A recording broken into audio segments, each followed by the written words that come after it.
Deadline communications private limited. আপনারা দেখছেন express news, খবর নেয় খবর দেয়।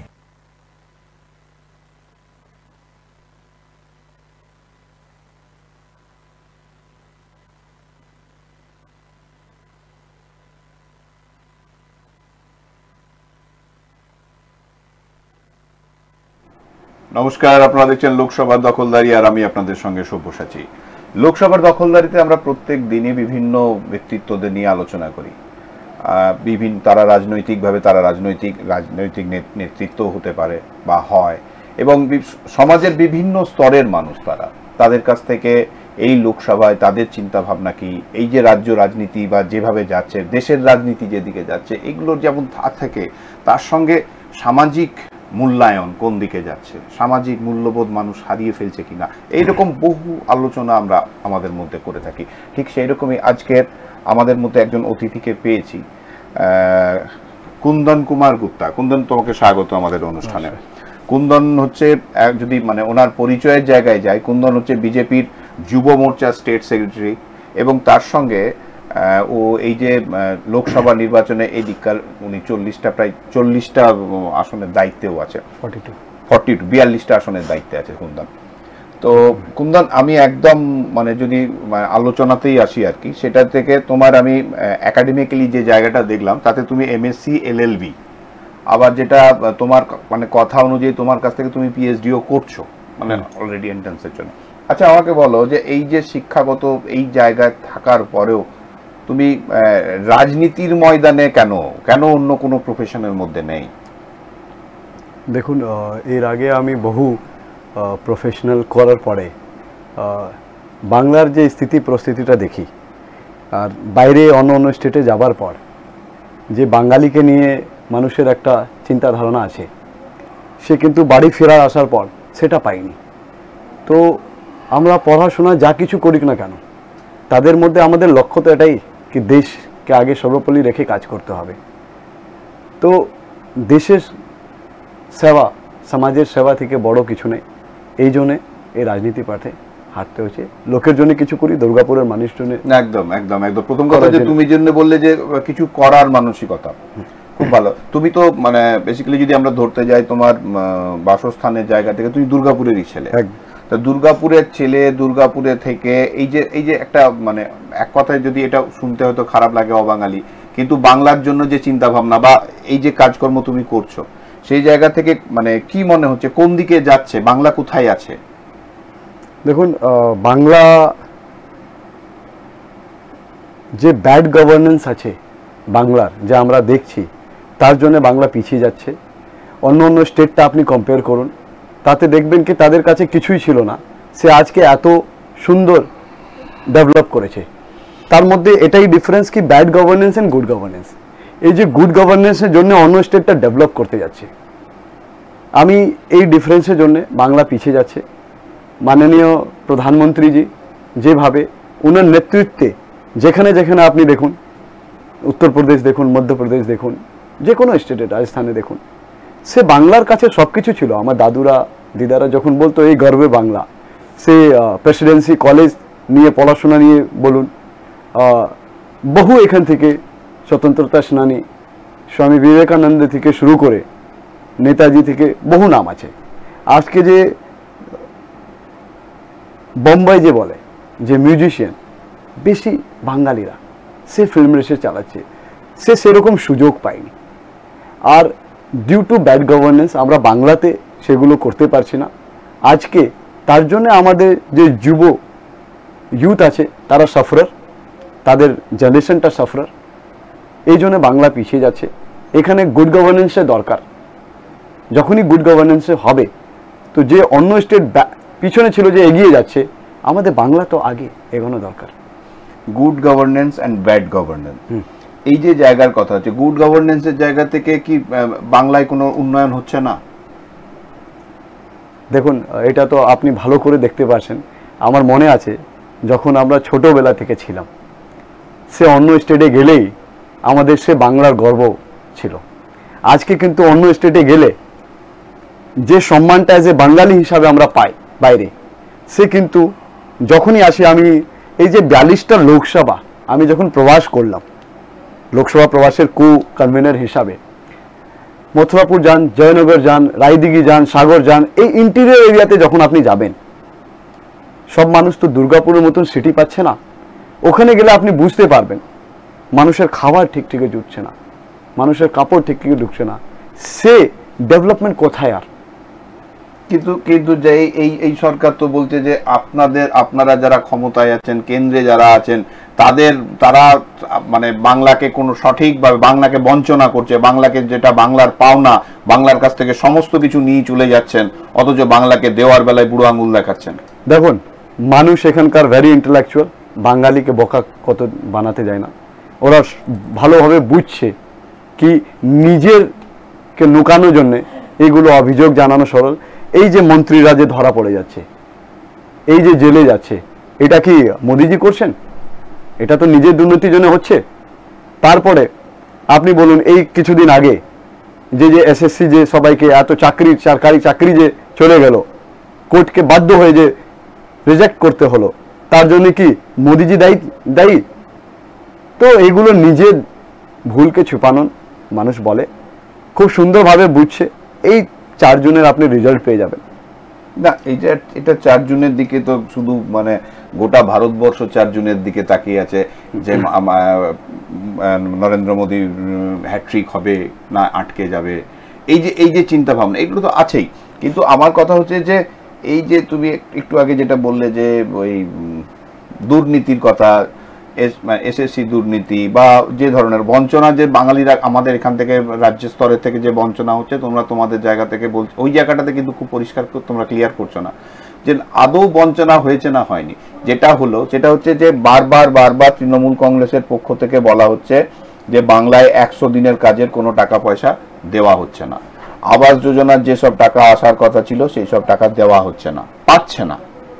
এরপর দাঁড়িয়ে যদি আমি সেটাই বলতে যাই, তাহলে যদি রাজ্য সরকারের পক্ষ থেকে যখন বারবার করে বলছে যে দেওয়া হচ্ছে না, কেন্দ্রীয় সরকার এটা পরিষ্কার করছে না কেন ধোঁয়াশা রাখছে? একবার যখন মমতা বন্দ্যোপাধ্যায় মোদির সঙ্গে, মাননীয় প্রধানমন্ত্রীর সঙ্গে বসে পড়ে যখন কথা বলে এলো, তখন একটা কমিটির কথাও হলো, তারপরেও সেই গল্প কোথায় চলে গেল আমাদের কাছে কারুর কাছে কোনো কিছু পরিষ্কার নেই। সেই জায়গায় দাঁড়িয়ে পরিষ্কার হচ্ছে না কেন? কেন্দ্রীয় সরকার তার জায়গাটা পরিষ্কার করছে না কেন? যে যদি মিথ্যাই হয়ে থাকে, যদি বাংলার সঙ্গে বঞ্চনা কেন্দ্রীয় সরকার না করেই থাকে, তাহলে তো সেটা পরিষ্কার করতে হবে যে না, রাজ্য সরকার মিথ্যা কথা বলছে। সেরকম কোনো স্ট্যান্ড নেই কেন? সুন্দরভাবে স্ট্যান্ড নেওয়া হয়েছে।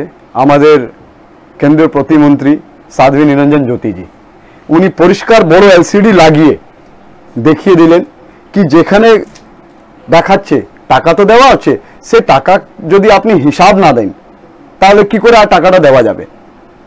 আপনি দেখুন, যে জায়গাতে দেখাচ্ছে কি ওখানে পুকুর খুঁড়েছে, দেখবেন সেইখানে পুকুর না একটা বড় বিল্ডিং আছে, ও জিপিএস ট্যাগিং করে এক একটা জিনিস দেখিয়ে দিচ্ছে কি এখানকার যে তোলাবাজ লোক আছে কিছু, তারা কিন্তু ভুলভাল দেখিয়ে টাকা নেওয়ার চেষ্টা করছে। তো কিন্তু সে কেন্দ্র সরকার এতটা বোকা নেই, ও টাকা এই জন্যই আটকিয়েছিল। ওটা মাননীয় সাধ্বী নিরঞ্জন জ্যোতিজি এখানে এসে, বাংলাতে এসে উনি দেখালেন। কিছুদিন আগে আপনারা খুব সুন্দরভাবে দেখেছেন কত বড় ড্রামা হলো, সবাই বললো আমি যেতে চাইছি, উনি দেখতে দিয়েছেন, উনি নিজের চেম্বারে বসে আছেন, উনি বলছেন কি आप लोग आइए मैं बताऊंगी, मैं इसलिए बैठी हूं। তারপরেও কিন্তু এরা এরকম অভিযোগ জানিয়ে পলিটিক্স করে এইটা ভুল বোঝানোর চেষ্টা করেছে। তার প্রতিফল আপনি রেজাল্ট মাধ্যমে পাবেন। এই যে 2021 পরে যে দুর্নীতিটা হয়েছে, যে ভায়োলেন্সটা হয়েছে, সে রেজাল্টটা কিছুদিনের ব্যাপার। মোদিজিকে বহু আশীর্বাদ দিয়েছে। কালকেও দেখলেন মোদিজি বর্ধমান পূর্বে জনসভাতে বললেন উনি কি মাননীয় প্রদেশ অধ্যক্ষ সুকান্ত মজুমদারজিকে আমি বলছি কি যাদের চাকরি গিয়েছে তাদেরকে মদত করুন, না তাদের পাশে দাঁড়ান। একদম উনি ওটা বলেছেন, উনি মঞ্চ থেকে এই কথাটা পরিষ্কার বলেছেন যে যারা চাকরি গেছে যোগ্য প্রার্থীদের তাদের পাশে আছেন। কিন্তু ঘটনা হচ্ছে যে এই যে যোগ্য আর অযোগ্য নিয়ে শুধু তো তৃণমূল কংগ্রেস তো আর একা রাজনীতি করছে না। এই যোগ্য অযোগ্য এদেরকে সামনে রেখে পরে তৃণমূল, বিজেপি, সিপিএম, কংগ্রেস সবাই এদিকে নিয়ে রাজনীতি করছে। এটা কেন? এদের বাস্তব জায়গা থেকে আজকে কেন এটা? এতদিন যোগ্যদের পাশে কেন দাঁড়ালো না? এত সময় লাগছে কেন? যোগ্যদের চাকরি গেল কেন? যোগ্যদের পাশে দাঁড়াক। দেখুন, সেন্ট্রাল গভর্নমেন্ট অ্যান্ড স্টেট গভর্নমেন্টের মধ্যে কিছু কিছু রুলস এন্ড নিয়মস আছে। সেন্ট্রাল গভর্নমেন্ট সব জায়গাতে নির্ণয় নিতে পারে না, স্টেট গভর্নমেন্ট মাধ্যমে নিতে হয়।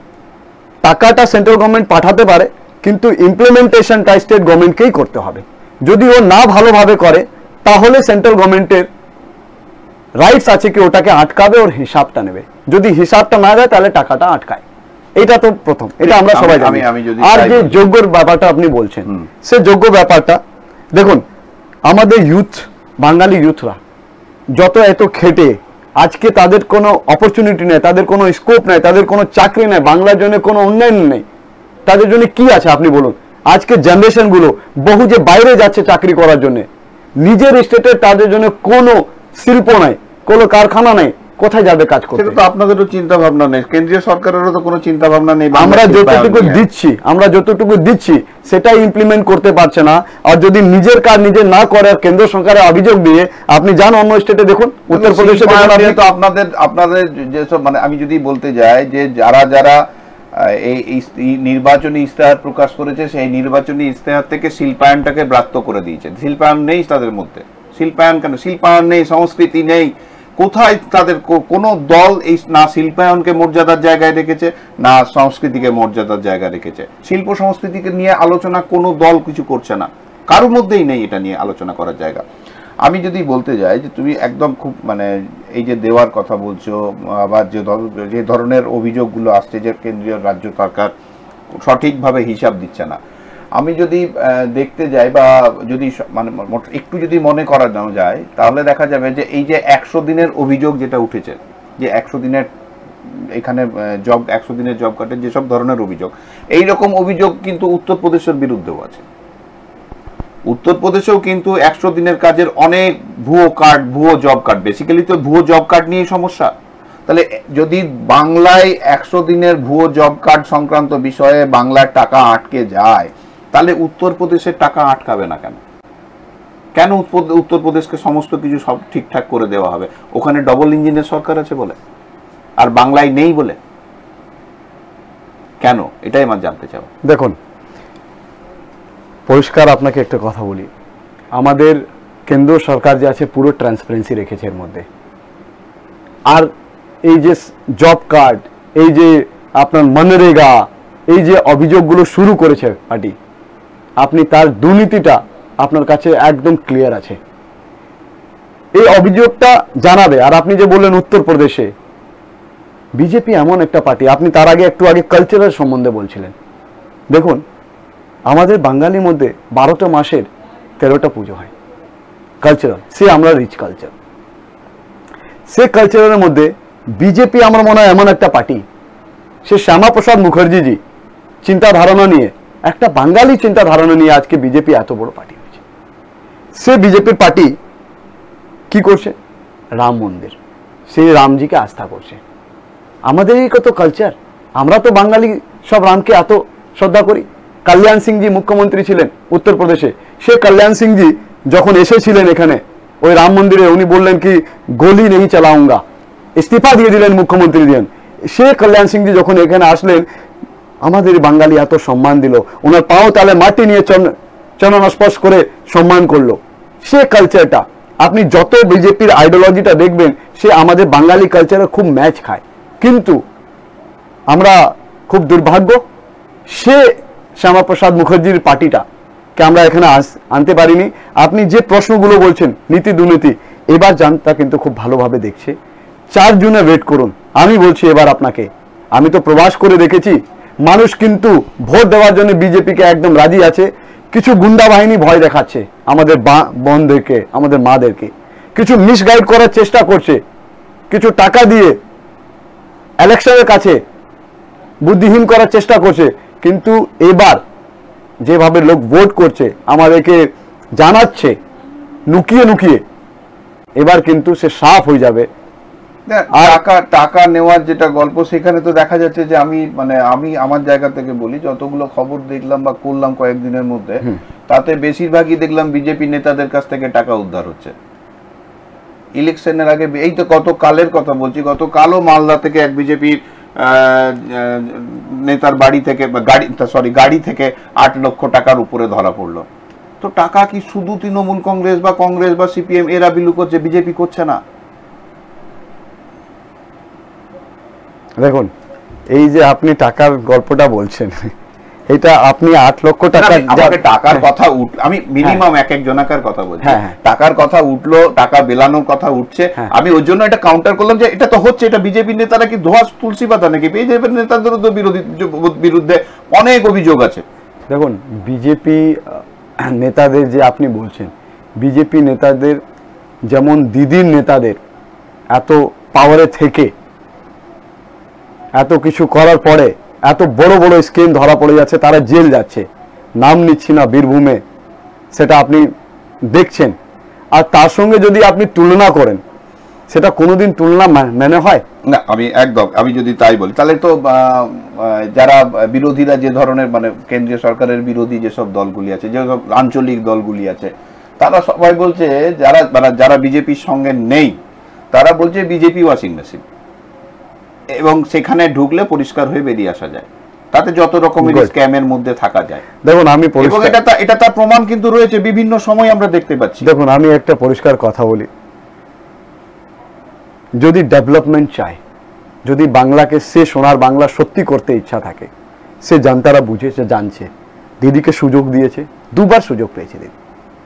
এত করার পরেও যদি এই অভিযোগ জানাবে, একটা মুখ্যমন্ত্রী থেকে যদি অভিযোগ জানায়, সে ভাইপোর কথাটা আমি বলছি না, এত কিছু হওয়ার পর সে ভাইপো, সে দুর্নীতি, তো এবার বাংলার আমাদের মতন ভোটার এবার নির্ণয় নেবে। তোমরা কথা বলছো, আমি এটা আমার তোমার কাছে জানা, তোমরা ভাইপোর কথা বলছো, ভাইপোর দুর্নীতির কথা বলছো, আর তোমরা আরেক ভাইপোকে তো কোলে বসিয়ে নিলে, আরেক ভাইপো শরদ পাওয়ারের ভাইপো অজিত পাওয়ারকে তো পাশে বসিয়ে সঙ্গে নিলে, তার বিরুদ্ধে করাপশনের চার্জ ছিল না? তার বিরুদ্ধে তো করাপশনের চার্জ ছিল, তাহলে তাকে তোমরা সঙ্গে কি করে নিয়ে নিলে? তোমরা যদি এই ভাইপোর দিকে অভিযোগের তীর, তোমাদের সঙ্গে গেলে তার অভিযোগ মুক্ত, তাই তো? এটা জানতে চাইছি আর কি। না, দেখুন, জনতার ভালো করার জন্য যদি কোনো জায়গাতে শীর্ষ নেতৃত্ব এগুলো চিন্তা করে, মানে করাপশনের সঙ্গে আপোষ করা যেতে পারে, একদম না, একদম না। আপনি যে বলছেন সেটা নয়, কিন্তু আপনি যার উপরে বলছেন তার আর যে ভাইপোর কথাটা বলছেন, তার মধ্যে অনেক ফরক আছে, অনেক ডিফারেন্স আছে। করাপশনের মধ্যে পার্থক্য কোথায়? করাপশন যদি এটাও অভিযোগ যে করাপশনের বিরুদ্ধে, এনার বিরুদ্ধে করাপশন আছে, এটা তো আপনারা তো এখনো পর্যন্ত না ইডি না সিবিআই কেউ এটাকে তো সাবিত করতে পারলো না যে ওর অভিযোগ থাকতেই পারে। অভিযোগ আছে ভাইপোর বিরুদ্ধে, কিন্তু ওই ভাইপোর বিরুদ্ধে অভিযোগের জায়গায় আছে, কিন্তু সে যখনই মহারাষ্ট্রে তোমাদের নিজেদের গঠবন্ধনের জায়গা তৈরি করে নিলে, সে যখনই নিজের প্রাণ বাঁচানোর জন্য, নিজের জায়গা বাঁচানোর জন্য বিজেপির দামন ধরে নিল, সঙ্গে সঙ্গে সে সেফ হয়ে গেল। কেন তার বিরুদ্ধে ইনকোয়ারি হবে না? এরকম বাংলাতেও তো আরেকজন আছে যার বিরুদ্ধে বিভিন্ন সময় টাকা নেওয়ার অভিযোগ উঠেছে, তার বিরুদ্ধে কেন ইনকোয়ারি বন্ধ হয়ে আছে? কেন নারদা নিয়ে ইনকোয়ারি হচ্ছে না? দেখুন, একটা প্রসেস, আমি বলি, আমি একদম একটা জায়গাতে আছি, সেটা হচ্ছে যে নারদা নিয়ে তৃণমূল কংগ্রেস বারবার বিভিন্ন সময় বিভিন্ন মঞ্চ থেকে বলছে যে শুভেন্দু অধিকারীর বিরুদ্ধে মন্তব্য করছে, যে তার বিরুদ্ধে কেন সিবিআই তদন্ত করবে না। তো যদি শুভেন্দু অধিকারীর বিরুদ্ধে তদন্ত হয়, তাহলে তো তৃণমূলেরও তো অনেকে আছে, কাকুলি ঘোষ দস্তিদার থেকে আরম্ভ করে অনেকে আছে, তাদের বিরুদ্ধে তো যে অভিযোগগুলো আছে সেগুলো তো তদন্ত হওয়া উচিত। অনেকটা বিষয় ল অ্যান্ড অর্ডারে আছে। আপনি যে পাওয়ারের কথাটা বললেন, অন্য স্টেটের কথাটা বললেন, দেখুন, এইটা হচ্ছে ট্রান্সপারেন্সি পার্টি, এটা ল অ্যান্ড অর্ডারে যে ব্যাপার, সেটা ল অ্যান্ড অর্ডার দেখে। যার উপরে অভিযোগ তোলার পলিটিক্সে খুব সহজ ব্যাপার, কারোর উপরে কেউ তুলতে পারে। আমি বলছি না কি ভাইপো খারাপ না ভালো, সেটা পাবলিক বলবে, ঠিক আছে? আমি বলছি না যে যারা জেল গেছে সে ভুল বা ভালো, সেটাকে আমরা জেলে ভর্তি করিনি, আমরা দেয়নি ওদেরকে। আজকে গুড গভর্নেন্সের যে কথা আপনি বলছেন, সেন্ট্রাল গভর্নমেন্টে মোদিজির টিমে আপনি একটা বলুন তো, এতদিনের কোনো স্কিম হয়েছে? সে 2G ঘোটালা, এত কিছু স্কিম, সে কিন্তু পাবলিক আস্তে আস্তে বুঝছে, সেটা রেজাল্টের মাধ্যমে পাবো। আর যে ল অ্যান্ড অর্ডারের যে কাজ উনি ইন্ডিপেন্ডেন্ট ভাবেন করবেন, এই যে ইডি সিবিআই এইগুলো যে বলেন, সে তাদের উপরে আমাদের কোনো বাধা নেই, তারা ইন্ডিপেন্ডেন্ট ভাবে নিজের কাজটা করছে। আচ্ছা, আমি আমি একটু অন্য বিষয়ে আসি। সেটা হচ্ছে যে আমি তোমার যখন এটা দেখছিলাম তখন দেখলাম যে রাজ্যের বাইরে তুমি দলের বিভিন্ন জায়গায় বিভিন্ন পদে আছো। হ্যাঁ, ছিলাম।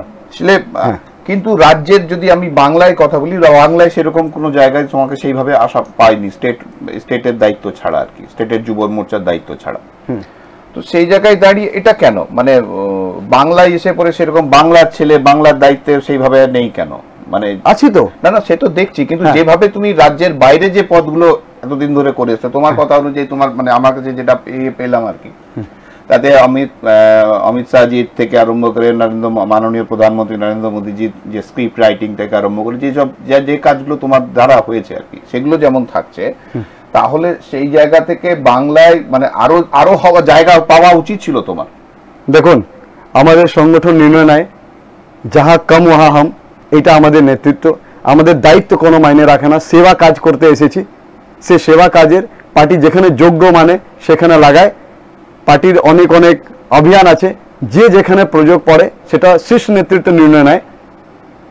এইটার জন্য আমাদের কোনো কথা নেই, আর যেটা হয়েছে তাতে খুব ভালো হয়েছে, তার জন্য আমি পার্টিকে অসংখ্য ধন্যবাদ জানাই। এই যে ধরো এরা বারবার তোমরা বছরের 2 কোটি বেকারের চাকরি প্রতিশ্রুতি যেটা ছিল 2019-এর নির্বাচনের আগে, যে 2000 প্রত্যেক মানে বারেই এটা মানে নির্বাচনের প্রতিশ্রুতি যা হয় আর কি, সেরকমই 2 কোটি চাকরির প্রতিশ্রুতি ছিল। তো 2 কোটি চাকরির তো প্রতিশ্রুতি ফুলফিল হয়নি, হয়তো বিভিন্ন সেক্টরে মানে ছোট ছোট সেক্টরে হয়তো কর্মসংস্থানের জায়গাটা অনেকটা বেড়েছে, ব্যবসায়িক জায়গাটা বেড়েছে, কিন্তু 2 কোটি লোকের চাকরি কিন্তু হয়নি। দেখুন, আপনি কিভাবে দেখছেন আমি জানি না, আপনি একটু যদি ডাটাটা অ্যানালাইসিস করেন, 2 কোটি চাকরি থেকে বেশি চাকরি হয়েছে। আপনি কি সুন্দরভাবে করছেন, আরটিআই আছে আপনার কাছে, আরটিআই করে দেখুন, চাকরি যেভাবে নিচ্ছে মানুষ, আপনাকে বলে দিচ্ছি, মানুষ বলে 15 লাখ টাকা আসেনি আমার অ্যাকাউন্টে, 15 লাখ টাকা আসেনি আমার অ্যামাউন্টে।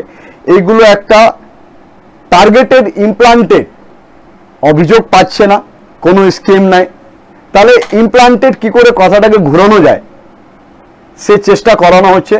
কিন্তু এবার বাংলাও সে উত্তর দেবে, অন্য স্টেটটা দিয়েছে, তারা বুঝতে পারছে। এত ইজি করে 370 বলতো এই এমন একটা পার্টি যে বলে সে করে দেখায়। 370 রাম মন্দির বানায়েগা, তারিখ নেই বাতাতা হ্যায়, আবার রাম মন্দির করে দিয়েছে মোদিজি, তারপরে বলছে রাম মন্দির থেকে আমার কি লাভ। তো সেরকম বলবে, খুব সুন্দর ডেভেলপমেন্ট হচ্ছে, হ্যাঁ তাদের হচ্ছে না, যেমন নেতাদের বেটার হবে না, যারা নেতা তার যদি নিজের ফ্যামিলি জন্য করবে না। এই পার্টি এমন একটা পার্টি যে পরিবারবাদ করে না, আমরা খুব সুন্দরভাবে দেখছি। এবার আপনি যদি 2টা উদাহরণ খুঁজে আনবেন অন্য মাধ্যমে, সেটা খুঁজতে পারেন, অসুবিধা নেই। যেমন বিহারে যান, লালুর পার্টি দেখুন, পুরো ফ্যামিলিবাদ। এখানেও আপনি দেখতে পাচ্ছেন সে ফ্যামিলিবাদ পার্টি নয়। আর উন্নয়ন কথা সে বাইরে থেকে কিছুদিন আগে যে G20 হয়েছে, সে কিন্তু দেখিয়ে দিয়েছে কি মোদিজি কি করছেন, কি করতে পারেন। 2047 যে আমাদের লক্ষ্য, সে যে মোদিজির যে স্বপ্ন, যে বিজেপির সংঘ পরিবার সবার স্বপ্ন, সে পুরো হতে যাচ্ছে। আর তার মধ্যে বাংলার অনেক ভালো কন্ট্রিবিউশন থাকবে। এটা আমি 4 জুনে আপনার সঙ্গে আবার বসবো, আপনি সেদিন দেখবেন। আচ্ছা, আমাকে এই যে ধরো তুমি 43টা 42টা যে লোকসভা কেন্দ্র, 42টা লোকসভা কেন্দ্রের বিভিন্ন প্রান্তে তুমি পৌঁছাচ্ছ, আমাকে একটা জায়গা বলছে 42টা লোকসভা কেন্দ্রের যে পরিস্থিতি আর কি, তাতে কিছু কিছু কেন্দ্রে এই যেমন ধরো বীরভূম নিয়ে তোমাদের মধ্যে নিজেদের মধ্যে একটা জায়গা তৈরি হলো যে যার দেবাশিস ধরকে প্রার্থী করার ছিল, দেবাশিস ধরের কিছু কারণবশত হয়ে উঠল না। তো এইরকম কিছু কিছু জায়গা, যেমন আসানসোলের কথা বলি, এই যে সঠিক সময় যদি সিদ্ধান্তটা আরো একটু আগে নেওয়া যেত, তাহলে হয়তো সুরেন্দর সিং আলুওয়ালিয়া আরো কিছুদিন সময় পেতেন প্রচারে। দেখুন, আপনাকে বলি, আপনি বীরভূমে বললেন, আসানসোলটা বললেন, 42টা। বিজেপি একটা বড় পার্টি, ন্যাশনাল না, পুরো ওয়ার্ল্ডের সব থেকে বড় পার্টি। এত মেম্বারশিপ আছে, আমাদের এত পরিবার আছে, তার মধ্যে শীর্ষ নেতৃত্ব কিছুটা ভেবতে পেরেছে, তার ইন্টারনাল অ্যাসেসমেন্ট কিছুটা করেছে। দেবাশিস ধরজির জন্য যে বলছেন, তার কিছু টেকনিক্যাল ইস্যু, তার জন্য আমরা বিকল্প রেখেছি। আর এই যে প্রথম ফেজে ইলেকশনটা হলো জলপাইগুড়ি, আপনার কুচবিহার, আলিপুরদুয়ার, আমি নিজেই ছিলাম তখন। আপনি চিন্তা করতে পারবেন না এবার মানুষ এত খুশি খুশি ভোট দিয়েছে মোদিজিকে। আর সবাই একটাই কথা বলছে কি আমরা মোদিজির মতন প্রধানমন্ত্রী চাই, মোদিজিকে দেখতে চাই। আমি মোদিজির জন্য ভোট দিচ্ছি। আর বাংলার আপনি চিন্তা করতে পারবেন না এক ফেজ আর চলে যাক, যেভাবে মোদিজি ক্রেজটা লোক অ্যাকসেপ্ট করছে বাঙালি এবার। এই যে যত ইমোশনাল কার্ড যে প্লে হতো, যে সেই ইমোশনাল কার্ডটাকে মানুষ খুব সুন্দরভাবে বুঝেছে। সব থেকে বেশি মহিলারা, ইউথ, তারা খুব সুন্দর বুঝতে পারছে। এত সুন্দর জয় শ্রী রামের ধ্বনি দিয়ে 3টা সিট আমাদের এত সুন্দর মার্জিনে আমরা জিতছি। তারপরে সেকেন্ড ফেজটা রায়গঞ্জটা নিয়ে বলতো সবাই, রায়গঞ্জটা ওই এটা মুসলিম ভোট করবে না, নানা রকম লোক বলে আর কি। আপনি দেখবেন সে রায়গঞ্জটা এত সুন্দর পোলিং হওয়ার পর আপনার জানলে অবাক লাগবে, মুসলিম কানে এসে বলছে কি দাদা চিনে গেছি মোদিজি আর যত স্কিমগুলো দিয়েছে সেন্ট্রাল স্কিম সে আমরাও পেয়েছি, সেটা আটকায় নেই। কোনো মোদিজির কোনো তোলাবাজি বসে নাকি এত টাকা দিতে হবে তারপরে এই স্কিমটা পাবেন। স্কিমের নাম চেঞ্জ করে দিচ্ছে, বলছে আমরা তো বুঝতে পারছি। এবার এত গরমে লাইন লাগিয়ে লাগিয়ে মানুষ ভোট দিতে গেছে মোদিজিকে। সেটা নিয়ে এটা মোদিজিকে ভোট দিতে গেছে না দিদিকে ভোট দিতে গেছে সেটা তো 4 জুন জানা যাবে। আমার কথা হচ্ছে অন্য জায়গাতে। আমার কথা হচ্ছে যে এই যে ধরুন কৃষ্ণনগরে প্রথমবারে এসে পরে উনি প্রচার করে গেলেন নরেন্দ্র মোদিজি, প্রধানমন্ত্রী, দেশের প্রধানমন্ত্রী প্রথমবার ওখানে পড়লেন। আবার গতকাল একই জায়গা থেকে একই মঞ্চ থেকে তিনি আবার আরেকটা জায়গায়। তো কৃষ্ণনগরে একবারে দুবার তার মানে প্রচার সভা হয়ে গেল। দেখুন এই কৃষ্ণনগরটার উপর যে টার্গেটটা আছে আর কি, এটা কি টার্গেটটা অমৃতা রায়কে জেতানো না মহুয়া মিত্রর কাছে না হেরে যায় তার লড়াই, কোনটা? দেখুন আমরা কোনোদিন নেগেটিভ করিনি, কে হেরে যাবে জিতবে সেটা তো জনতা তৈরি করে। আমাদের হচ্ছে স্টেটের যে রাজ্যের নেতৃত্ব আছে তারা যেভাবে কেন্দ্রকে জানায় কি কোথায় কোথায় আমাদের উনাকে লোক চাইছে, বারবার চাইছে, একবার কেন 4বারও যাবে দাদা। মোদিজিকে যেখানে যত চাইছে তো সেজন্য জানায়। আবার উনাদের একটা টিম আছে, তারা অ্যানালাইসিস করে তারপরে মোদিজির প্রোগ্রামটা শিডিউল হয়। আমি একটা জিনিস জানতে চাইছি, কয়েকদিন আগে, আজ থেকে 3 দিন আগে দিলীপ ঘোষ দুর্গাপুর বর্ধমানের প্রার্থী, তিনি খুব জোর রেগে গিয়ে বললেন যে বিজেপির কর্মী মানে যারা নেতৃত্ব আছে বা কর্মীরা যারা দুর্গাপুরে এই অঞ্চলে রয়েছে আর কি, তাদেরকে গরু চড়ানো উচিত। কারণটা কি, তার এই রাগটা কেন? এখানকার যে নেতৃত্ব আছে তারা সঠিকভাবে তাকে কাজ করাচ্ছে না, বলতে বারবার একই জায়গায় নিয়ে যাচ্ছে তাকে। আরো যে জায়গাগুলো আছে দুর্গাপুরে সেই জায়গা মানে এই দুর্গাপুর বর্ধমানে সেই জায়গায় ঘুরতে দিচ্ছে না। দেখুন আমার এটা জানা নাই, আপনার মাধ্যমে আমি প্রথম শুনেছি এই কথাটা কি দিলীপ দা এটা রেগে বলেছেন। কিন্তু হ্যাঁ এটা আমার জানা আছে, যেটা আমরা দেখছি, আপনিও দেখছেন আর পুরো দুর্গাপুরে দেখছে। ইভেন আমিও যেদিন দিলীপ দা এখানে আসলেন প্রথম ঘোষণার পরে আমি নিজে ওনার গাড়িতে উঠে এখানে এসেছিলাম, পুরো ঘুরেছিলাম। সকাল 5টা থেকে আমি সঙ্গে ছিলাম রাত্রি 12টা পর্যন্ত। মহিলারা ডাকছে দাদা আসুন না চা খেয়ে যান। দিলীপ দাকে নিয়ে এতটাই মানুষ দুর্গাপুরে বলছে আমাদের সৌভাগ্য যে দিলীপ দা এখানে এসেছেন। সে দিলীপ দা এত সকাল থেকে প্রচার করছেন এই গরমে, হয়তো কোনো একজন কার্যকর্তা কিছু মিসম্যানেজমেন্ট করেছে কার জন্য, তাকে শেখানোর জন্য। গার্জেন যেমন বাবা শেখায় নিজেদের ছেলেকে কি এইরকম না এরকম করো, সেরকম গার্জেন হিসাবে হয়তো ওনাকে নির্দেশও করেছেন। তাকে রাগা বলা যায় না। নিজেদের পার্টির মধ্যে নিজেদের ভাইকে যদি না কেউ বুঝায় তাহলে কোথায় বাইরের লোককে বুঝাবে? সে কালচারটা তো অন্য পার্টিতে নয়, এই পার্টিতে আমাদের বিজেপিতেই আছে। সে একটা ভাইয়ের চোখে দেখে ওনার গাইডেন্সটা নাই, অন্য পার্টিতে তো ঝামেলা হয়ে যায়। হ্যাঁ কিছু কিছু বাইরের আছে যারা এই পার্টিতে যুক্ত নেই, তারা এই বিচারধারাটা যুক্ত নেই, তারা হয়তো ভাবে কি এটা ভুল হচ্ছে, এটা ঝামেলা হচ্ছে। ওটা পরিবারের ইন্টারনাল ব্যাপার, তাও আমি জানিনি, আপনি বললেন সে আমি আমার আইডিওলজিটা আপনাকে তুলে। আচ্ছা আমি বলি, তুমি যেহেতু 42টা লোকসভা কেন্দ্রে লোকসভা প্রবাসের একদম লোকসভা প্রবাসের কো কনভেনার, বিভিন্ন লোকসভা কেন্দ্রে তুমি যাচ্ছ। এই যে ধরো খড়গপুর থেকে দিলীপ ঘোষকে এনে দুর্গাপুরে দেওয়া এবং আসানসোল থেকে অগ্নিমিত্রা পালকে ওখানে নিয়ে যাওয়া, দিলীপদার করার জায়গা একদম রেডি করে দেওয়া জায়গায় অগ্নিমিত্রা পাল যে পদে প্রার্থী হয়েছেন, কি মনে হচ্ছে? বলে দিচ্ছি, এটা আগে ক্লিয়ার করে দিই। আমাদের আইডিওলজি এটাই আমরা করি। এটা পার্টি হচ্ছে দেশের মাটির জন্য যে করব, নিজের জন্য নয়। কোনো জায়গা কারোর বাপের নাই, এটা সবার আছে। এই পার্টিটা এটা করতে পারে কি সংগঠন যা নির্দেশ নেবে সেই আমি করব, তারাই ডিসিপ্লিন। দেখো দিলীপ দা কাছে শিখতে হবে, উনি দুবার প্রথম রাজ্যের সভাপতি, সে কোনোদিন একবারও বললো না কি আমি মেদিনীপুর তৈরি করেছি মেদিনীপুরতেই দাঁড়াবো, বললো সংগঠন যা নির্দেশ দেবে, যেখানে বলবে পার্টির জন্য করব, নিজেদের জন্য না। আমরা আগে পার্টিকে ভাবি, আমরা আগে নেশন বিল্ডিংটা নিয়ে ভাবনা চিন্তা করি, আমরা সঙ্গে স্বয়ংসেবক। আমাদের প্যারেন্টস যখন এত ভালো আছে, তার ছেলে মেয়ে তো ভালো হবেই না। তাহলে যখন কীর্তি আজাদ যখন বাইরে থেকে এখানে আসছে বা এখানে এসে প্রার্থী হচ্ছে, বা ইউসুফ পাঠান যখন যদি এসে পরে বহরমপুরে প্রার্থী হয়, তাহলে তোমাদের এত গাত্রদাহ হচ্ছে কেন? যে এত বারবার কেন বলছো যে বাইরে থেকে এসেছে এখানে প্রার্থী হয়েছে?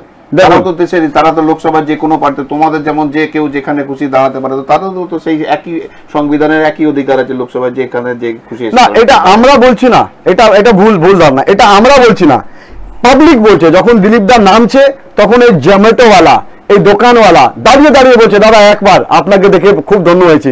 ও বলছে কি আপনি বাংলার ভূমিপুত্র, এই দেখুন কোথায় থেকে এসেছে, একে পিএন সিং হারিয়েছিল ধানবাদে, আমরা একে সাসপেন্ড করে দিয়েছিলাম ধারবাঙ্গাতে। সে লোককে, রিজেক্টেড লোক, যেকে বিজেপি রিজেক্ট করে দিয়েছে, তাকে নিয়ে এসে যখন দেবে, তো এখানকার মানুষ তো বোকা নয়। সে দিলীপ দার সঙ্গে সে এখানকার প্রচারক ছিলেন, উনি যে সেন্টিমেন্ট নিয়ে কাজ করেছেন, এই জন্য পাবলিক ওনাদেরকে মানছে না। এটা আমরা না, পাবলিক বলছে। আমি তোমাকে বলি যে দেখো, বিজেপির রাজ্য সভাপতির জায়গায় যদি বলা যায়, তাহলে প্রদেশ সভাপতি প্রথমে রাহুল সিনহা ছিলেন, রাহুল সিনহার পরে দিলীপ ঘোষ এলো, এখন সুকান্ত মজুমদার। তুমি সব থেকে বেশি মার্কস কাকে দেবে? দেখুন, আমি কেউ নাই যে মার্কস দেবো কাউ না, একদম। কিন্তু ঘটনা হচ্ছে যে একজন রাজ্য সভাপতি হিসাবে সব থেকে ভালো কাজের রেকর্ড যদি কারু বলে থাকে, তিনজনই ভালো কাজ করেছেন, সেজন্য পার্টি এতক্ষণ দাঁড়িয়েছে। তিনজনই অভিজ্ঞতা। আমাদের পার্টিতে এই জিনিসটা নাই। এই যে আপনারা পত্রকাররা, আমি এখানকার সবাই পত্রকার বন্ধুকে হাত জোড়ে আগ্রহ করছি কি এই পার্টির আইডিওলজিটা বুঝতে হবে। আমরা যদি গভর্নমেন্ট করতে চাইতাম তাহলে অনেক আগে গভর্নমেন্ট হয়ে যেত।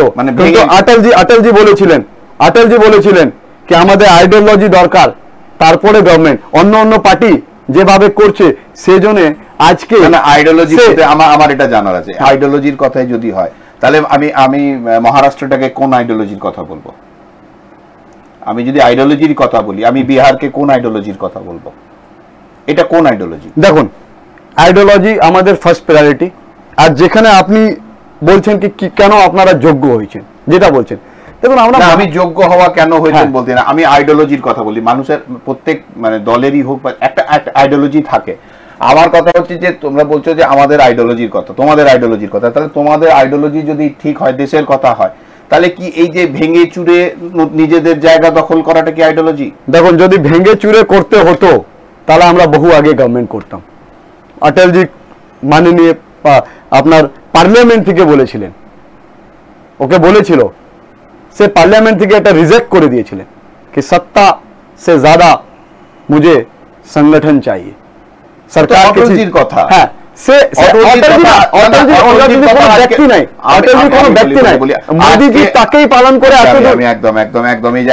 অটলজির কথা অটলজির মতন করে, অটলজি সেই সময় যা চিন্তা ভাবনা ছিল তিনি তার মতন করে বলেছিলেন না। এই চিন্তা ভাবনা কোথায় থেকে এসেছে? আডবাণীজি, আমি তোমাদের জায়গা থেকেই বলি, এলকে আডবাণীজি তার মতন করে চিন্তা ভাবনা করে করেছিলেন। আজকে এই এদের আইডিওলজি নিয়ে তো দল চলছে না, এখন তো দল নতুন করে চলছে, এখন তো দল ব্র্যান্ড মোদিতে চলছে। আডবাণীজির কথা তো হচ্ছে এগুলো ভুল। দেখুন, এখানে কোনো ব্যক্তি হিসাবে কাজ হয় না, এখানে সংগঠন সর্বোপরি। আমাদের সংগঠন একটা ডিসিপ্লিন হিসাবে চলে। এগুলো ভুল ধারণা, এগুলো যে বলছেন একদম ভুল, কোনোদিন মানিনি। আমাদের সবসময় সবার সম্মান ছিল। এই জন্য আপনার এই কথাটা আমি রিজেক্ট করছি যে আপনি বললেন কি তিনজনের কাকে ভালো মার্কস দেবে। আমরা সবাইকে সম্মান করি, ওনারা গার্জিয়ান, সিনিয়র নেতৃত্ব, ওনারা আমাদেরকে শিখিয়েছেন, অনেক কিছু শিখতে পারছি। সবার কন্ট্রিবিউশনটা সম্মান আছে। এই জিনিসটা অন্য পার্টিতে হয়, 1 নম্বর 2 নম্বর 3 নম্বর। আমাদের পার্টিতে সে ডিসিপ্লিনটা নয়। এই জন্যে আমি তিনজনের খুব গুরুত্বপূর্ণ, তিনজনেই কাজ করেছেন, সেজন্য আজকে আমরা 3 থেকে 77 হয়েছিল, আজকে আমরা 18 সিট এসেছি, আর 4 জনে আপনি দেখবেন, আমি আপনাকে বলছি 26+। কেন এটা আমি নিজের জন্য বলছি না, এটা পাবলিক বলছে। যখন পাবলিকের মধ্যে যাচ্ছি তারা বলছে, যখন ওরা, আমি তো অন্য অন্য স্টেটে কাজ করেছি, আমি তো উত্তরপ্রদেশে কাজ করে দেখেছি, আমি তার যে ডিফারেন্সটা, সে ডিফারেন্সের মধ্যে বলছি বাঙালিরা আমাদের একটা স্বভাব আছে, আমরা খুব সুযোগ দিই, চলো আরেকবার, কিন্তু যখন সরায় না তারা আবার চান্স দিনে। এবার দেখবেন, একবার দিদিকে যেতে দেন, তারপরে এখানকার ডেভেলপমেন্ট দেখবেন। আমি আবার বসবো আপনার সঙ্গে, আবার এই কথাগুলো তুলবো, কিন্তু মানে 4 দিন পর্যন্ত ওয়েট করুন। অনেকেই তো বলছে, জানতা বলছে, পাবলিক বলছে, আমি তোর গ্রাউন্ডে গিয়ে ঘুরে দেখছি, ওরা বলছে কি এবার মোদিজিকেই চায়। আর আপনি এই যে পুরো 2টা ফেস হলো, ক্লিন সুইপ করেছি আমরা, ওরা টেনশনে চলে যাচ্ছে। ওরা কি করছে, লক্ষ্মী ভান্ডারে টাকা বাড়ানোর চেষ্টা করছে, মিসগাইড করবে ওরা। এবার আমি বাবাকে বলি, মিসগাইড করার চেষ্টা করছে। লক্ষ্মীর ভান্ডার তো তোমরা বলছো 3000 টাকা দেবো, ওরা তো বলেনি। তোমরা তো বলছো লক্ষ্মীর ভান্ডারের জায়গায় আমরা অন্নপূর্ণা ভান্ডার করবো এবং প্রত্যেককে 3000 টাকা করে দেবো। দেখুন, ওরা তো বলেনি, ওরা তো 1000 টাকাতে রয়ে আছে। কিন্তু না, এটা আপনি তাহলে আপনার কাছে খবর নাই, আপনি ভালো করে খবর নেই। ওরা যা বলছে আমাদের কাছেও খবর আছে। ওরা যে কল সেন্টার থেকে মিসগাইড করার চেষ্টা করছে, সে কিন্তু এবার হবে না। এবার মানুষ বুঝে গেছে।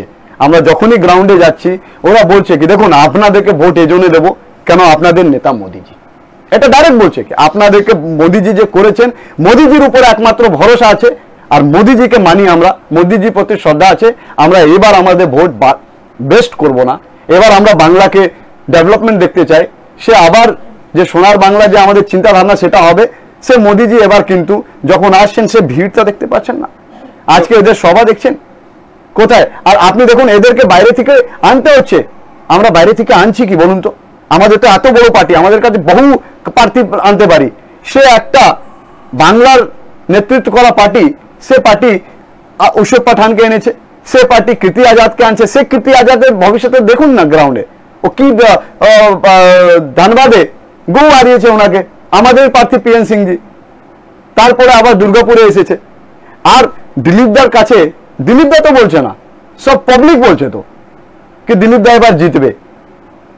মার্জিনটা বলতেই পারছে না কি 4 লাখ জিতবে না 5 লাখ, কত মার্জিনে জিতবে, এটা নিয়ে চিন্তা হচ্ছে। হারবে জিতবে তো গল্পই না, রেস থেকেই বাইরে হয়ে গেল, তো গ্রাউন্ড থেকে আউট। তো শুধু তৃণমূলের বিরুদ্ধে তোমরা মন্তব্য করছো, এখানে তো কংগ্রেস CPM এর একটা জোট আছে, তারাও তো প্রতিদ্বন্দ্বিতা করছে। তারা কি কোন দিকে যাবে তাহলে? আমরা কারো প্রতিরোধ করি না, আমরা আমার কাজটা এত সুন্দরভাবে করি। মোদিজিকে দেখেছেন, এত সুন্দর রেজাল্ট করে দিয়েছেন, একটা প্যারামিটার। কালকে হয়তো আপনি মোদিজির ইন্টারভিউটা যখন যখন জনসভাতে উনি খুব সুন্দর বলেছিলেন। উনি বললেন কি একবার মানুষ যদি প্রধানমন্ত্রী হয়ে যায়, সে নিজের জীবনটাকে ধন্য মানে।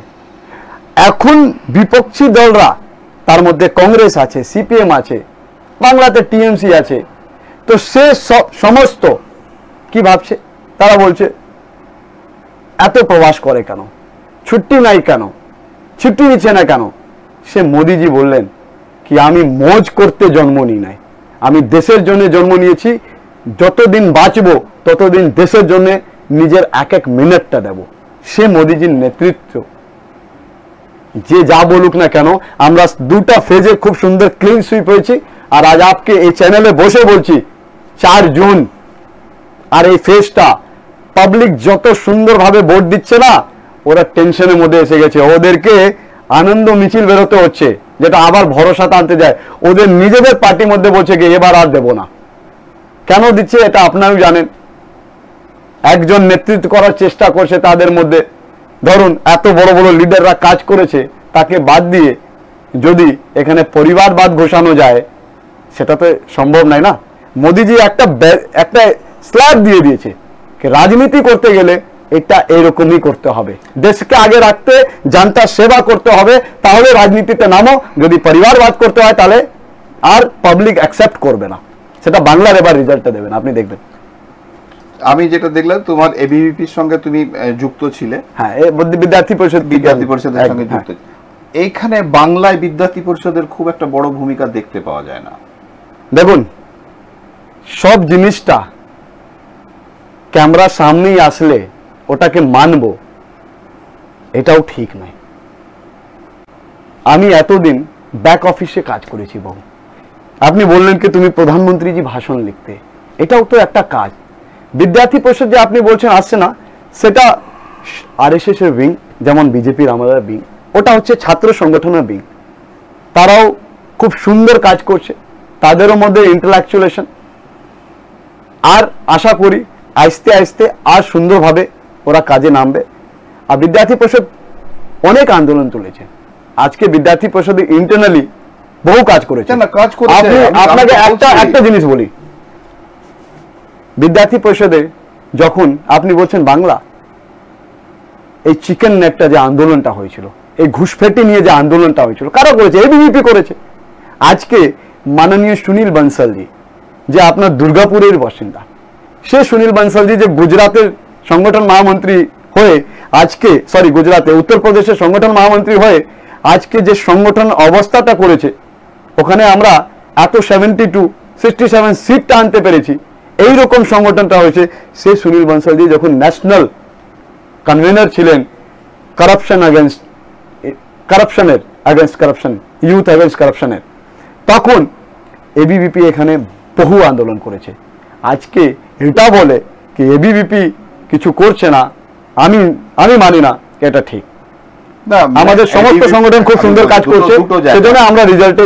প্রথম কথা হচ্ছে এবিভিপি কে সেইভাবে যেভাবে অন্যান্য ছাত্র সংগঠন, অন্যান্য দলের যেসব ছাত্র সংগঠন আছে তাদের যেভাবে মুভমেন্ট দেখতে পাওয়া যায়, এবিভিপি পাওয়া যায় দুটো জায়গাতে। এবিভিপি শুধু এবিভিপি না, বিএমএস কেও খুব একটা দেখতে পাওয়া যায় না শ্রমিক সংগঠনের ক্ষেত্রে, এটা অস্বীকার করবে। এখানে একটা অফিস, একটা বাংলোকে নিয়ে পরে অফিস করেই আছে, কিন্তু যে ভূমিকা হওয়া উচিত শ্রমিক স্বার্থে, সেই শ্রমিক সেইভাবে কিন্তু বিএমএস এরও কোনো ভূমিকা এখানে নেই। শুনুন, বিএমএস ব্যাপারটা আমার বলাটা উচিত নয়, আমি আমার অর্গানাইজেশন নিয়ে বলবো, এবিভিপি আমার বলা উচিত নয়। কিন্তু তাও যদি আপনি আমাকে একটা সোসাইটির মধ্যে যে সোশ্যাল ওয়ার্কার হিসাবে যখন জিজ্ঞেস করেন, আজকে যে বিজেপি এত সুন্দর রেজাল্ট করতে পারছে, আজকে যে আমরা 18টা এসেছি, এমনি এসেছি নাকি? তার মধ্যে সমস্ত আমার সংগঠন যুক্ত হয়ে কাজ করেছে, সেজন্য আসতে পেরেছি। আর তারা ছাত্র সংগঠনের মধ্যে কাজ করে, তাদের বিভিন্ন পরিকল্প আছে, তারা অনেক রকম ইন্টেলেকচুয়াল কাজ করে, তারা কিন্তু ডিসিপ্লিন অর্গানাইজেশন। সে সবসময় মারাপিটি করে না, সে সবসময় মিডিয়াতে থাকবে, তাদের কাজ নেই। ওদের লক্ষ্য হচ্ছে কি সোসাইটির ডেভেলপমেন্টটা কি করা হবে, ইউথের কাজটা কি করা হবে। তারা খুব সুন্দরভাবে কাজ করছে, তাদের খুব সুন্দরভাবে হচ্ছে, আপনি একটু খোঁজ নিন। আচ্ছা, আমাকে একটা জিনিস বলো, এই যে তুমি দুর্গাপুরে রয়েছো, দুর্গাপুরটা দেখছো, দুর্গাপুর আসানসোল লোকসভা দেখছো, তো সেই জায়গায় দাঁড়িয়ে পরে তোমাদের গোষ্ঠী কন্দল কতটা হয়ে আছে? দেখুন, গোষ্ঠী কন্দল যে কথাটা বলছেন, এগুলো বাইরে ইমপ্লান্টেড করা যায়, আমাদের মধ্যে কোনো গোষ্ঠীদ্বন্দ্ব নাই। আমরা ভিতরে যখন রুমের ভিতরে থাকি, তখন বাড়িতে বাবা ছেলেকে রাগ করে, ওর ভালো জন্য করে, সেরকম আমাকেও উপরে রাগ করে, আমাকেও শিখায়, আমিও শুনি, সেটা আমাদের ভালো জন্য করে। সে গোষ্ঠীদ্বন্দ্ব তাকে বলে না। অন্য পার্টিতে গোষ্ঠীদ্বন্দ্ব হয়, আমাদের পার্টিতে গোষ্ঠীদ্বন্দ্ব হয় না। আপনি দেখুন, এক মিনিট বলি, আপনি দেখুন এত কিছু আছে আমাদের মধ্যে, কাউকে ইনডিসিপ্লিন করে অন্য পার্টিতে যেতে দিচ্ছেন, আপনি টিকিট দিচ্ছেন না। অনেক কেউ চায় কি পার্টিতে আমি লোকসভা দাঁড়াবো, অনেক কেউ চায়, এখানেও অনেক প্রার্থী চেয়েছিল, পার্টি দায় নিতে কালে ও কি বাপাস চলে যাচ্ছে না। আমাদের পার্টিতে যে বাইরে পার্টি থেকে আসছে, আমি নাম বলছি, বাইরে পার্টি থেকে যে আসছে, সেও আমাকে কথা মেনে ওকে টিকিট দিচ্ছি না, তাও পার্টির জন্য কাজ করছে, ওয়াল রাইটিং করছে। আপনি পাশের জেলাতে দেখুন, আমি যদি এটারই কথা, আমার হাতে যদিও সময় কম, কিন্তু দুটো প্রসঙ্গ আমাকে তুলতেই হবে, যেহেতু প্রসঙ্গটা এই রাস্তাতে হাঁটলো। যে অর্জুন সিং তোমাদেরকে ছেড়ে দিয়ে চলে গেল তৃণমূলে, আবার সেই অর্জুন সিং যখন তৃণমূলে টিকিট পেল না, সেখান থেকে তোমাকে আবার অর্জুন সিংকে টিকিট দিলে, আর অন্য কেউ থাকতেও এক।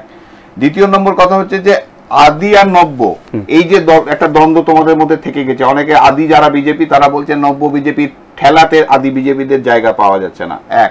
দুই, তৃতীয় নম্বর কথা হচ্ছে তোমরা বলছো তোমাদের দলে যারা আছে তাদের ঠিকঠাক, মানে তোমাদের কাছ থেকে কেউ বেরিয়ে যায় না। তোমাদের যে 77টা সিট, সেখানে তোমাদের কাছ থেকে কতগুলো সিট বেরিয়ে চলে গেছে, যাদেরকে তোমরা ধরে রাখতে পারো না। আজকে তারা লোকসভায় প্রার্থী হয়েছে অন্য দলের হয়ে, তাদের ধরে রাখতে পারোনি। দেখুন, আমি বলছি তারা অ্যাকাউন্ট কমিটি, বিধানসভা অ্যাকাউন্ট কমিটি যাকে দায়িত্ব দেওয়া হয়েছে, আগের একজনও ছিল, সেও বিজেপি থেকে আসা, এখনো যাকে দায়িত্ব দিয়েছে সেও বিজেপি থেকে আসা। আপনি বললেন অর্জুন সিং পার্টি থেকে চলে গেছেন, আবার ওনাকে নিয়ে পার্টি প্রার্থী করেছে। এটা শীর্ষ নেতৃত্ব নির্ণয়। আর আমাদের সংগঠনে যে শীর্ষ নেতৃত্ব নির্ণয় নেয়, আমরা এতটা ডিসিপ্লিন, তাকে মানি। কোনো সময় শীর্ষ নেতৃত্বকে নির্ণয় নিতে হয়। কখন নিতে হয় কি কাকে নিলে ওখানকার পাবলিকের আমরা ডেভেলপমেন্ট করতে পারবো, কাকে বসালে আমি সেই জায়গাটা, আমাদের উদ্দেশ্য কোনো ব্যক্তিকে ডেভেলপ করা নেই, আমাদের উদ্দেশ্য হচ্ছে ওখানে সোসাইটিকে ডেভেলপ করা। সেটা বারবার আমি বলছি, একটু উত্তরপ্রদেশকে দেখুন, আপনি একবার যোগীজিকে দেখুন। আজকে যে যোগীজি যে নেতৃত্ব দিতে পেরেছেন, সেই নেতৃত্বটা আমরা বাংলাতে আমরা একটা গুড গভর্নেন্সে আনতে জন্য কিছু কিছু নির্ণয় শীর্ষ নেতৃত্ব নাই, আমরা ডিসিপ্লিন হিসাবে মানি। আপনি যে বলছেন আদি আর নো, এই দুটো যে তাৎপর্য বলছেন, দেখুন মাঝে মাঝে হয়তো আমরা বলি, ছোটবেলাতে বলতাম কি আমি ওই সেটা খাবো, সে খেলনাটা নেব, তো বাবা দিত না, বসিয়ে দিত। আমি তো খুব গরিব ছেলের অনেক সফর করে এত দূর এসেছি, টিউশনি পড়িয়ে নিজের ফিসটা আমি জোগাড় করে পড়াশোনা করেছি। তো এই যে ডিসিপ্লিন, সে আমাদের যে কঠিন সময় যে ছিল, যে পেতাম না, সে পার্টিতে লোক এসেছে, তাদের একটা মহত্বাকাঙ্ক্ষা আছে, তারা হয়তো চায় কি আমি সব এখনই পেয়ে যাক, আজকেই পেয়ে যাক। তারা হয়তো মাঝে মাঝে বলে কি আমি পাইনি, আমি রেগে আছি, কিন্তু তারা রেগে থাকে না। ইলেকশন আসার পরে ওই সামনে চলে আসে, ওই বলে কি আমি কাজ করব, কেন সে আমাদের আইডিওলজির একজন কার্যকর্তা। তো এটাকে যদি পত্রিকাটা বা অন্য বাইরে থেকে অন্য পার্টি গোষ্ঠদ্বন্দ্বী হিসাবে দেখে, বা ওকে বলে কি পুরো ও দুজনের মধ্যে ঝামেলা আছে, কোনো ঝামেলা নেই। আপনি দেখুন এই দুর্গাপুরে দেখুন, সমস্ত লোককে দেখবেন সবাই একসঙ্গে মিলে রাত দিন কাজ করছে। এই এখন মাটি থেকে আসছি আমি, যে অমিত শাহজির কাজ, এই রোদের বসে তারা কিন্তু এমএলএ আছে, সমস্ত লোক বসে আছে অমিত শাহজির প্রোগ্রামটাকে সুন্দর কি করে করা যায়, দুর্গাপুর মানুষ কি করে অমিত শাহজিকে চাইছে এখানে, সেজন্য তো অমিত শাহজি এত বিজি শিডিউল টাইম নিয়ে এখানে আসছেন এদের জন্য। তো এগুলো থাকবে, এগুলোতে কোনো আমাদের কিছু যায় আসে না, এটা বাইরের ইমপ্লিমেন্টেশন, আমরা জানি এটা থাকবে, এটা আপনিও জানেন। কিন্তু এই চেয়ারে বসে আপনাকে জিজ্ঞেস করতে হচ্ছে, আমি জানি, ফোনে আপনি আপনাকে জানাবেন কি আমি তো বসতে হয়, এটা চিন্তা নেই, ওটা বলতে না, ওটা বাইরে বলে বাস্তবটা দেখ। প্রথম কথা হচ্ছে যে আমি কি ভাবি, আমি কি বুঝি, সেটা একদম সম্পূর্ণ অন্য বিষয়। মানুষ কি বুঝছে, মানুষ কি জানছে, সেটা হচ্ছে তার সব থেকে বেশি মূল্যায়ন। বলে দিলাম তো, মানুষ ফার্স্ট ফেজে বহু ভোট দিয়েছে, সেকেন্ড ফেজে বহু ভোট দিয়েছে, আমি বলে দিলাম তো, আমি তো গ্রাউন্ডে ছিলাম। ফার্স্ট ফেজে ক্লিন সুইপ আমরা জিতছি, কুচবিহার, আলপাইদুয়ার, একদম আলিপুরদুয়ার, কুচবিহার, জলপাইগুড়ি, দার্জিলিং, প্রত্যেকটি দল তারা এই নির্বাচনে যারা প্রতিদ্বন্দ্বিতা করছে, তারা প্রত্যেকেই জেতার জন্য, রায়গঞ্জ, বালুরঘাট বহু সুন্দর মাধ্যমে একদম প্রত্যেকে তাদের নিজের মতন করে জেতার জন্য তারা প্রতিদ্বন্দ্বিতা করছে, এবং প্রত্যেকেরই আশা যে তারা ক্ষমতায় আসবেন বা তারা জিতে আসবেন। হার জিত যেটাই হবে, 4 জুন তো আমরা তার রেজাল্ট পাবো। কিন্তু আপাতত আমার কাছে সময় নেই, সময় শেষ। আবার দেখা হবে আগামীকাল ঠিক এই সময়। আজকের মতন এখানেই অনুষ্ঠান শেষ করছি। নমস্কার।